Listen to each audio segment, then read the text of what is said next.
बोला बोला बाबा मटेश्वर नाथ की जय।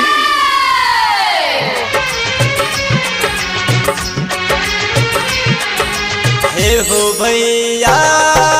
सावन आइला जल्दी से कामर सजाइले ना बाबा भोला पर तू जाके बाबा भोला पर तू जाके जलवा तू चढ़ाइले ना जलवा तू चढ़ाइली हे हो भैया सावन आइला जल्दी से कामर उठाइले ना बाबा भोला के दुआरे बोला बाबा के दुआरे हमरो तानिल चलाना हमरो तानिल चलाना हे हो भैया सावन आइला जल्दी से कामर उठाइले ना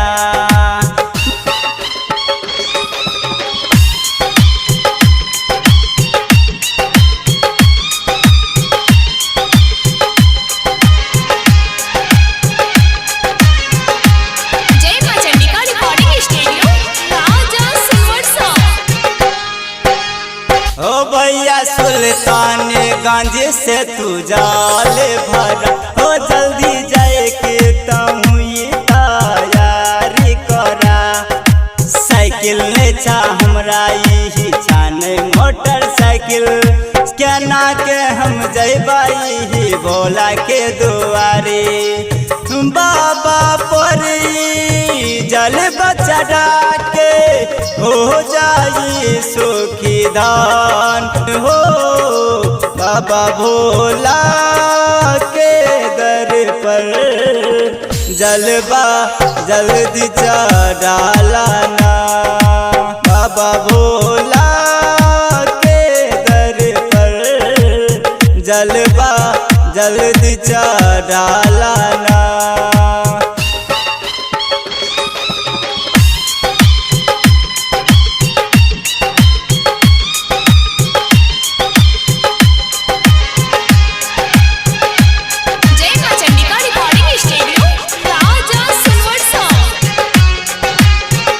ओ गांजा भांग पी के हम मस्त छिया